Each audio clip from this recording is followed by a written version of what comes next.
mild bronchitis through much of the winter. If I have to talk for 2.5 hours through the mind-numbing tedium of questioning by members of the Assembly, you'll hear my voice start to go. At that point, I pick up that tumbler of whiskey and I have a sip. It then stops. It's exactly the same position as Chancellor Fitzgerald down the decades, who, in delivering an hour or an hour and a half budget speech, will have a tumbler of whiskey or brandy there to help them do it. Well, you see, this new Labour administration of physical and intellectual giants aren't as feeble and inadequate as the rest of us.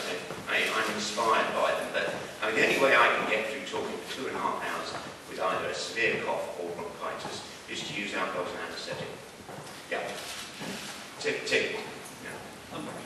Why didn't you participate in this debate? Surely the best way to have dealt with this would have been to answer anything they had to suggest to you. And secondly, do you think one thing it does indicate is that you should be trawling more widely for the best advice available on policy for London, rather than relying on a coterie of advisors with their murky Trotskyite past? You can't keep a straight face when you answer the question. You can see all the businessmen fleeing from City Hall and all the engagement we have with them. The truth about this is I offered to go on and be questioned by Mike Bright for an hour, live, so people could see him questioning me, hear my answers, make up their mind. They didn't want to do that. They wanted me to give them a certain load of quotes that they could then take bits out of, put together. So just like when they did the programme that proved that you couldn't get AIDS from HIV, or that global warming was a conspiracy, frankly, it was a disgrace. When they've been prepared, oh, excuse me, aren't you restrained and professional journalists? Hang on, Tim's got the questioning here. Sorry, yeah, I'll come back to that. On the advisors? We have got a network of support that draws massively across London. You've seen Martin McGrath here come, give his time to help drive forward the policy on skills and training in London. We've tapped in across the whole range of talent ability. We appointed Peter Henke to turn around the buses, having been one of the most successful bus entrepreneurs. We bring Tim O'Toole over, having successfully run an American railway. We take anyone of talent. The job of my immediate advisors and policy directors is to make sure my policies come through this administration and not allow some Sir Humphrey culture of civil servants to block what I, as an elected official, have chosen to do. I'm answerable to Londoners. I'm monitored on a daily basis by the Assembly when they bother to come in and do their job. But I'm answerable to Londoners, and we do not, and that's quite, I think, Mike might have to really put his head down the fact, this is an executive political role, unlike any other in Britain, in which I'm responsible. I do not work through an allegedly neutral civil service, and anyone who ever saw Westminster knows that that's a recipe for defeat. My officials are there to make sure that the decisions I make are carried out by an often reluctant or lazy bureaucracy, and that's their job. Now, that one over here. Now, wait till the microphone gets. John Dunn, London Paper. Will you be suing the programme makers, considering what you said before, in terms of inaccuracies and no right to reply? And if not, why not, if what was presented was not accurate? The particular claims Nick Featherstone saw you in the lift with a tumbler of whiskey in City Hall before midday, and you were accused of treating this like a personal fiefdom and treating the members with disdain. They're serious accusations in a democracy, aren't they? Well, only if you worry terribly much about these things. We've got the best jury possible to determine those. It will meet on the 1st of May. It consists of 5 million Londoners. They will judge all the charges, all the smears, and all the relative strengths and weaknesses of the candidate. And rather than spend the best part of a year running up vast legal bills, and frankly, I'd much rather our judges were sending rapists and murderers to prison rather than acting to officiating over an argument between me and Channel 4. What a waste of judicial time. A big jury's coming on May the 1st, so I'm happy to wait for their judgment. Anyone like that one yet? Oh, yeah, purple. Good career from the Evening Standard.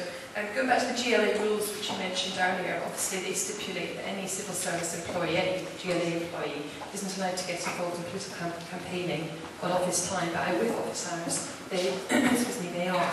However, also in the rules it states that politically restricted posts, which I understand makes up the vast majority of your senior aides, who are also allowed to politically campaign in their own time, which has been their defence to the dispatch's allegations, are not, however, allowed to get involved in writing articles or briefings which are the allegations made by the dispatch's programme, irrespective of whether it's in their own time or not.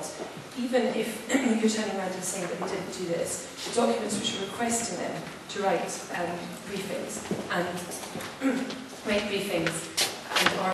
Who was a solicitor who took the case against a reporter that ended up with her debarment from public office, and of course heroically defended me on 2 occasions from the rapacious and undemocratic standards of Order England. Let me read to you his written advice. On the basis of the allegations which have been drawn to my attention, those allegations are ill-founded. His suggestion, that's Mr. Bright, Atmar Singh, his suggestion that he and other GLA employees in the Mayor's office acted unlawfully or in breach of the deemed terms and conditions of their contract of employment is based on a mistaken view of the law and is flawed for that reason. The reality is that anybody who earns over, I think it's £35,000 a year in local government, is banned from being publicly politically active. That means they can't knock on the door and say vote for Ken or Boris. They can't write an article that appears under their name. They can't fundraise overtly or actively. They can't do anything that is in that sort of public realm. You know, they couldn't turn up at a meeting and make a speech, in my case. But what they do privately and in their own time is wholly lawful. And given that most of my advisors work a 65 to 70-hour week, I mean, their time is incredibly stretched, but how they manage it is up to them. But I think the rules have been absolutely clear. They're clear to all the other members of staff. And Atmar, in his article that he wrote for the website for the Sunday Times, says he was absolutely clear. He went outside the building to a local cafe to meet someone who was making a donation to my campaign. Seems to me he understood the rules then. But, I mean, actually, when Martin Bright or Dispatches relies so much on one embittered former employee, in the same way that Gilligan relies so much on one embittered former employee for the allegations we've seen against Lee Jasper, I mean, you might get a lot of it wrong. The idea that I had to resign my post in order to fight the election last year, which we're told, we all know that isn't true. And so the reality here is we didn't get rid of Atmar Singh because he's a whistleblower.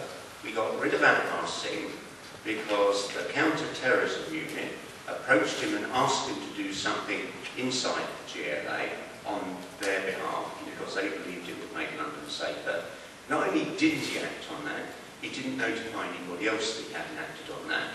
When the police then got in touch with other staff, we put in place what they wanted to do. What they wanted was nothing to do with Dr. Karadawa, Mr. Wright. And when you said in your article yesterday that he refused to carry this out because he was asked to do something with Mr. Karadawi, that is a distinct and deliberate lie. Now, you may have been lied to and you're just repeating it, but it's not true. Whether you was he being asked to... Oh, hang on.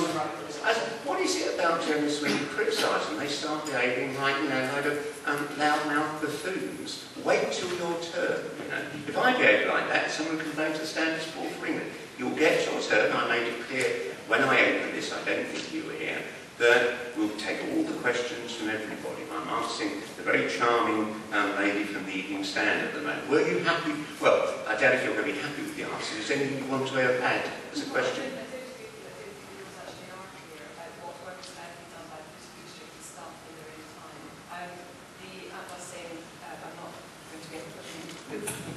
I'll leave Martin to ask questions about Atmar Singh.